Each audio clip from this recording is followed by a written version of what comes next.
Hi, magandang araw po sa inyong lahat. Ngayon po ay bibigay tayo ng first reading of the day. Tingnan naman po natin kung ano po ang magagawa natin o makikita natin sa first reading of the day today.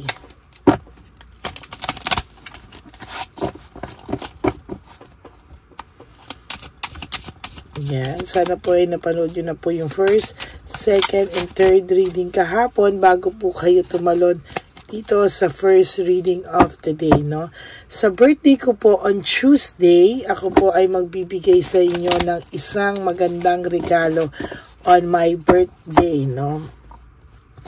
At mamaya din po, meron din po akong ibibigay sa inyo na munting regalo, no? Insenso po tayo para po sa wish nyo po ulit, no? Para kayo po ay mag-wish at para po kayo ay magbigay ng good intentions, i-raise nyo po lahat, no? At maiisip po kayo ng inyong person at yung mga i-wish nyo po ay papasok sa person nyo.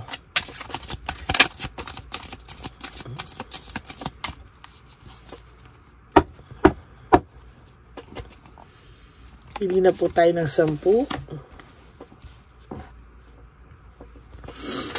1, 2, 3, 4, 5, 6, 7, 8, 9, and 10. Another one is 1, 2, 3, 4, 5, 6, 7, 8, 9, and 10.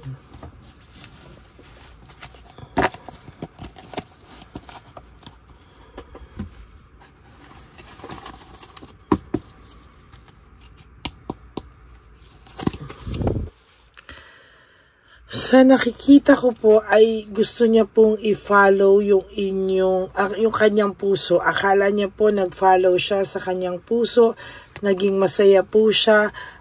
Parang feeling niya po ay kompleto daw po siya. Nung iniwanan kanya po, wala siyang pakialam. Feeling niya po, hindi ka na niya gusto, hindi ka na niya mahal. Pero it turned out ngayon na bumabalik po sa kanya lahat ito, no? Bumabalik po sa kanya ang nangyari at somehow sa nakikita ko po sa kanya ay pinagsisisihan niya po lahat ito, no? Sa nakikita ko po ngayon medyo hindi po maayos ang kanyang pakiramdam, no? Talaga pong naguguluhan po ang taong ito, no? Wala po siyang peace of mind, no? Magulo po ang isipan nito. At sa nakikita ko po talagang sa mga susunod pong araw ay lalo pong maguguluhan to. Magulo po siya sa financial, mental, emotional. Medyo naguguluhan po itong taong to. Meron po ako nakikita dito na confusion, brutality, and chaos, no? Malamang ang person nyo po at ang person ngayon ay nag-aaway po ng matindi. Somehow, ina-isolate niya po yung kanyang sarili. Nagtatago po ito. Ina-isolate niya po yung sarili niya. Pinag-uusapan po siya. At ayaw niya po siya ay pinagchichismisan. Ano? Sa totoo lang po, na-chismis din sa kanya na siya ay wala ng financial security. No? Medyo hirap po siya ngayon when it comes to financial. No? Umikot po yung kanyang mundo din. Ano? Umikot po yung kanyang mundo and somehow meron po akong nakikita dito na talagang napagod din po ito, no? Somehow gusto po nitong maglumayo muna para makapagpahinga, rest, contemplation, no? Gusto niya pong i-organize muna yung sarili niya because somehow this person nawala ng balanse, no? Nawalan po siya ng balanse and somehow parang napagod din po siya sa buhay niya ngayon, no? Parang hindi niya po alam, no? Parang lahat po ng ginagawa niya ngayon ay naiisip niya po yung inyong connection, ano? Wala po siyang koneksyon ngayon sa kahit sino, pero iniisip niya po yung koneksyon na meron kayo dati, no? Iniisip niya po yung koneksyon na yan, and somehow tinatry niya pong i-disconnect yung sarili niya sa iba, no? Tinatry niya pong i-disconnect yung sarili niya, and somehow nahihirapan po siyang i-manage ito, no? Sa totoo lang sa ngayon.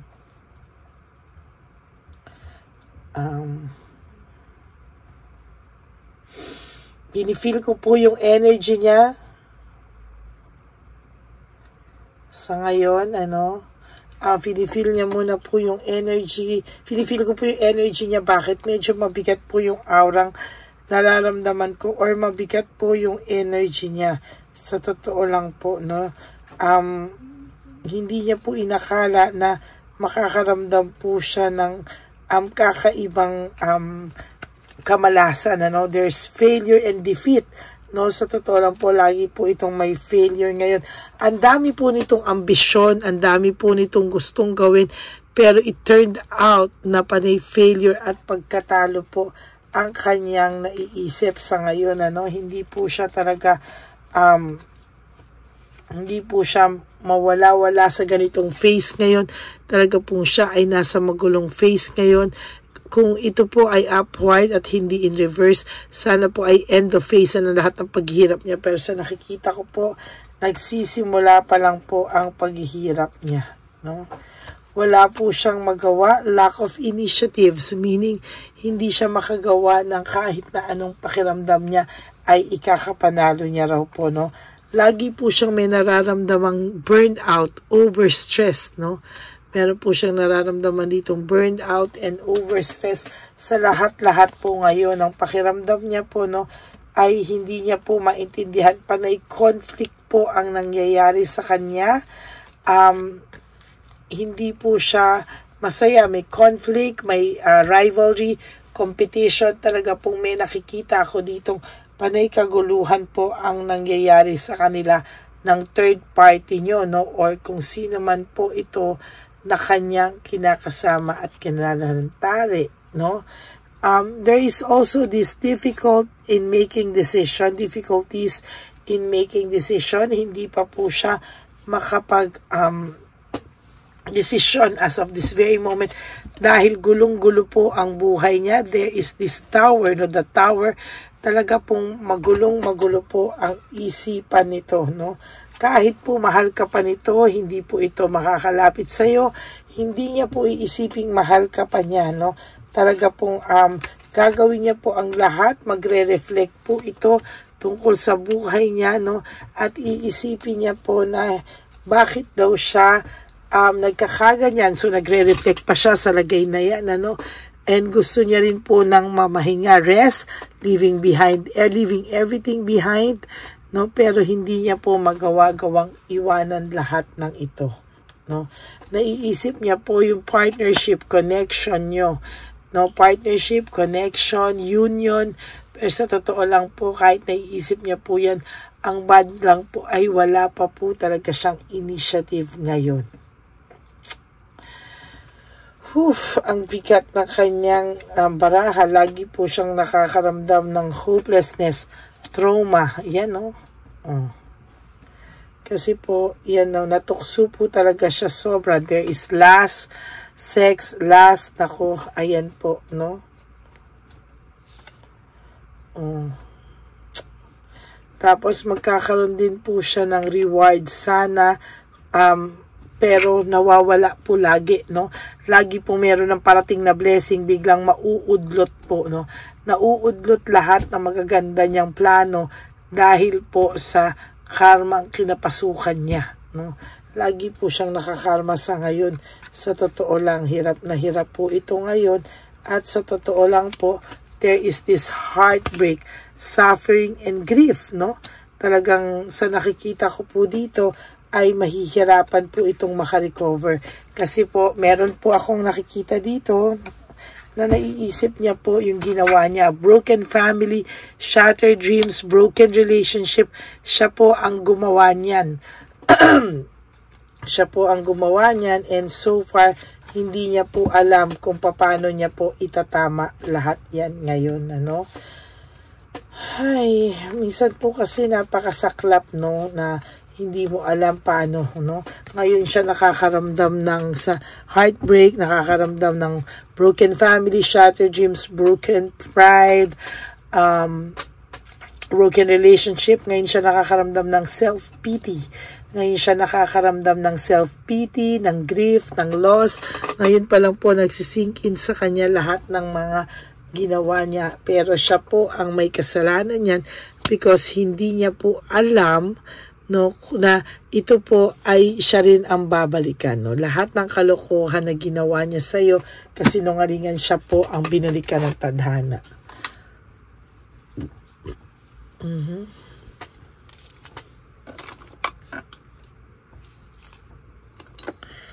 Lahat ng ginawa niyang kasinungalingan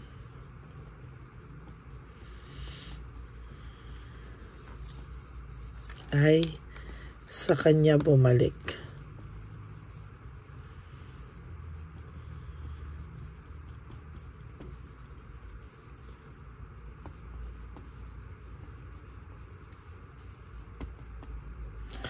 Lahat ng ginawa niyang kasinungalingan sa totoo lang ay sa kanya po bumalik yung karma, no? Or siya ang binalikan ng karma dahil po sa ginawa niya sa iyo, no? Ay, minsan po kasi hindi mo maiisip yung ginawa mo sa tao hanggang hindi mo po nararamdaman, ano? Naging mabuti kang tao sa kanya, no? Very generous, no? Charitable ka sa kanya, very generous, thoughtful, lahat na lang. Pero lumaki po ang ulo niya, the magician.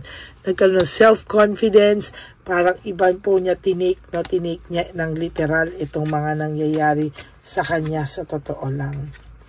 Hindi niya po alam, no, pero imbis po na maging manalo siya, lalo po siyang natalo, no. Sa totoo lang po, yan po ang masakit at masaklap na nangyari sa kanya. Now, i-isolate niya po talaga lalo yung sarili niya sa mga susunod na panahon at ayaw niya pong pag-usapan siya ng kahit sino. Yan kasi minsan masakit talaga siya magsalita. Masakit magsalita, akala mo wala nang bukas. Kaya ganyan po ang binalikan siya talaga at ganyan ang tangyari sa kanya, no. Ikaw po ay magkakaroon sa susunod ng financial security, samantalang siya po ay magiging pabagsak ng pabagsak ng pabagsak, no? So that is our first reading. Sa dami po kasi ng kalokohan niya, sa dami ng kasinungalingan niya, sa kanya rin po bumalik yung karma at sa kanya rin po, siya rin po ang binalikhan ng karma, no? So that's it. Yan po ang inyong first reading of the day. And for those of you who would like to have a private reading with me, you can message me po at Lady Lee Elena. That's L-A-D-Y-L-Y Elena. Nasa dulo po yan ng ating video. Diyan nyo lang po ako makukontakt. That's my only official and legit FB account. At sa ano po, no, at sa lahat po na nagbibigay sa akin ng super thanks, I would really love and appreciate that from the bottom of my heart. Lalo na po ay nag-iipon na po tayo para sa ating One Love a Day Christmas edition for our street lolos and lolas. Maraming salamat po. And thank you also for not skipping ads. Naku, pasensya na po kayo hanggang ngayon nakikita nyo po ngongo pa rin ako. Hindi pa rin nawawala yung sipon ko po talaga, kaya pasensya na po kayo. Medyo hirap pa rin po akong magsalita dahil sa sipon at ubo ko, no? At maraming salamat din po, no, sa aking ever loyal and solid Lady Elena friends, family, and subscribers na hindi po nag-skip ng ads. I want you to know that I love you so much from the bottom of my heart at mahal na mahal ko po kayo. And thank you all so very much dahil po sa lahat ng support ang binibigay niyo po sa akin. At lagi ko pong paalala sa inyo na life is so short. Don't make it shorter by stressing yourself from all the pains and heartaches na binigay sa inyo ng kahapon. Just surrender everything to the divine universe and just let go and let God write your life and love story. I will be back for another set of reading po, no? Huwag po kayong mawawala. Ako po ay magbabalik para sa inyong lahat. Maraming salamat po. At sinasabi ko po sa inyo is just to live one day at a time. Huwag nyo muna pong problemahin lahat po ng darating sa buhay nyo. Lahat ng okasyon, birthdays, anniversaries, Pasko, bagong taon, at lalo na po ang Valentine's Day. No? Just focus on today. Do 3 things that will make you happy for today. At iwasan niyo pong mag-isip and then sleep tonight. And then tomorrow is another day. Ganun at ganun po ang gagawin niyo. And one day sasabihin niyo, nakasurvive na pala ako. Totoo po yan. Ano? And also, please help me reach 20,000 subscribers as of this moment. We are approaching 15,000 subscribers. At maraming salamat po sa inyong lahat. This coming Tuesday, my birthday, I will do something po para sa inyong lahat. At regalo ko po yan sa nalalapit kong birthday sa inyong lahat.